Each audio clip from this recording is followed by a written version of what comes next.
show, slip your pants off, and let's take a listen to the final product. Well, of late, I've noticed bushes are making a comeback, so I thought we should have a chat. And about some jigs too. Here's the hand-cut version. I need to make an IKEA version.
So to do this, we need to know how dense is that bush. 30mm, that's pretty much a decaying haystack. And also the diameter of the cutter. At 18mm, that's going to be like whistling in the Albert Hall. So it's pretty simple really. Take your dimensions, minus the router cutter from the bush, divide that by 2. In this case gives me 6mm. So everything I draw needs to be 6mm bigger than it needs to be. And that's my pattern size. It's well worth knowing this because boy does it open up a lot for you. Hello there, Dr. Bill Crawford here, psychologist, speaker. So today the topic is the elephant in the room.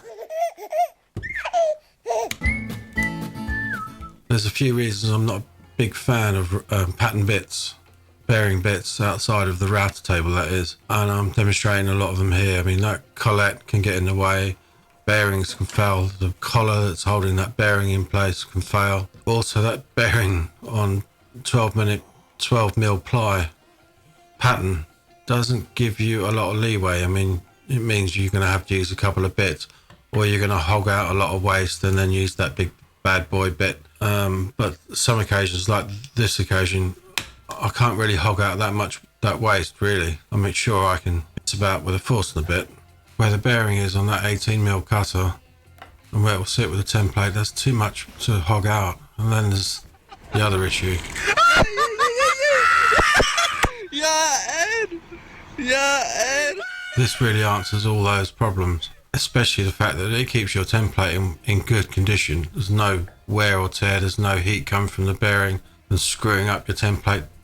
Cover that template and finish. That template would be good for years.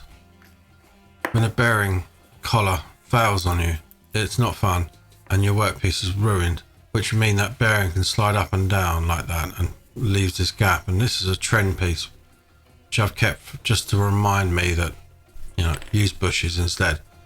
The collar on that failed and ruined the workpiece I was working on. The other plus though with a bush is you can stick pretty much any bit in it you want almost, as long as it doesn't touch the sides of that bush.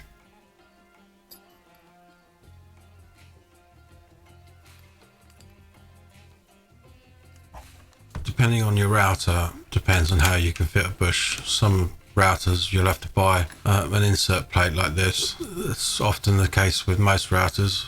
This one, fortunately enough, is magnetic. I don't know why it's magnetic actually, but I don't have to center that or anything. I mean, this is a damn good fucking router. If your router needs an adapter plate to take the bushings, you're going to need one of these to center it. This particular router, you can buy your own bush plates, but if I'm spending the money on them, 30 quid, I've got myself an adapter plate and I can use my bush rings that I've got in that box you saw at the start. Pretty much from most routers though, you're going to need this mandrel, centering jig, call it whatever you like, but basically you lock it into the spindle, the collet, and position your plate loosely. Don't crank down the screws to the last minute. I prefer to attach the bushing first because that might have a bit of slop in it too, so let's get that fixed into the plate so then it just becomes one. Slut it over, lightly crank down on the screws, loose. Then just shove that cone down, lift the plate up, make sure it's all nice and snug to the cone, holding it in position, crank down on your screws, and that is it, centered. It's really important you get this centered properly, otherwise unless you're holding a router in a perfect position going left, up, right, back, cross, highly unlikely that's going to happen. You'll end up with a screwed up workpiece at the end. That being said, I bought that router plate adapter for the bushes just especially for this video. I've had too many scary situations with 1/4 inch bits in a router. I'm in pretty bad. I'd rather stick to either 8mm router bits or half inch great, and the weight of that router is pretty heavy, so if I'm clamping on the back like I am like that, it might lift the pattern, but when I stick that router down onto the pattern, it's going to push it back down again, so it works out quite nicely. And plus I can chow through wood with that 1/2 inch router all day long and take massive cuts, like nearly 10mm with it not missing a beat. So I prefer to use that. I also prefer to stay on the router table too, but there you are.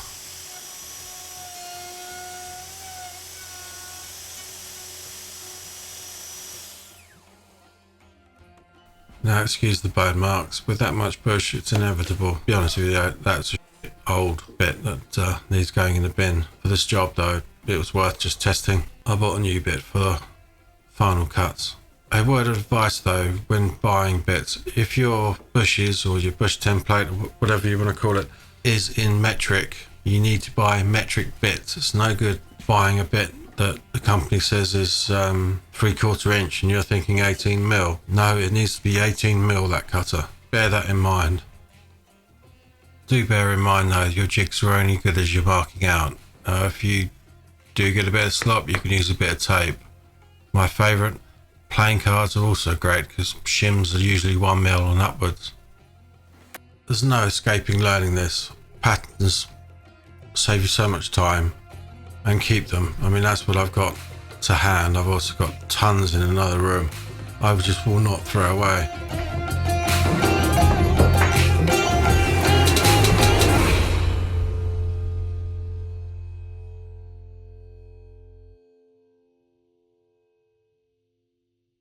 Simple. Free your mind, your ass will follow.